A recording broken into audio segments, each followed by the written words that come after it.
TDS, TDS का मतलब होता है टैक्स डिडक्शन एट सोर्स। मतलब आपका जो इनकम का जो सोर्स है, उस सोर्स से ही आपका टैक्स कट कर लिया जाता है। फॉर एग्ज़ाम्पल आप एक सैलरीड पर्सन हैं, ठीक है?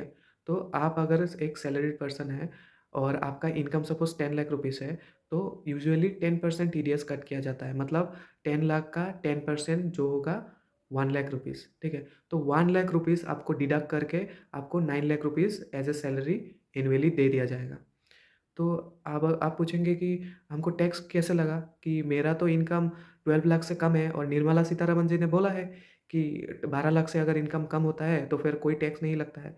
हाँ, आपका कोई टैक्स नहीं लगेगा, बट ये जो टीडीएस कट कर लिया गया है, ये आपको रिटर्न मिल जाएगा जब आप इनकम टैक्स रिटर्न फाइल करेंगे, ठीक है? आप जब इनकम टैक्स रिटर्न फाइल करेंगे, तब आपका जो टीडीएस का अमाउंट है, वो आपको रिटर्न मिल जाएगा if you are not liable to pay any taxes, okay? अगर आपको टैक्स देना है, फॉर एग्ज़ाम्पल आपका टैक्स पेबल हो गया 80,000, तो आपको रिफंड में कितना मिल जाएगा? 20,000 रिफंड में मिलेगा, ठीक है? क्यों? क्योंकि आप ऑलरेडी 1 लाख पे कर चुका है, ठीक है? सपोज़ आपका टैक्स पेबल हो गया 1,20,000, तो फिर आपको 20,000 एक्स्ट्रा पे करना है। क्यों? क्योंकि आप ऑलरेडी कितना दे चुके हो? 1 लाख रुपीज़ दे चुके हो और 20,000 एक्स्ट्रा आपको देना है, ठीक है? Same in case of bank interest also. अगर आपको 10 लाख रुपीज़ अगर बैंक का इंटरेस्ट मिल रहा है, तो बैंक वाला लोग क्या करेगा? 10 लाख रुपीज़ का 10% 1 लाख रुपीज़ आप टीडीएस डिडक्ट करके आपको 9 लाख रुपीज़ दे देगा।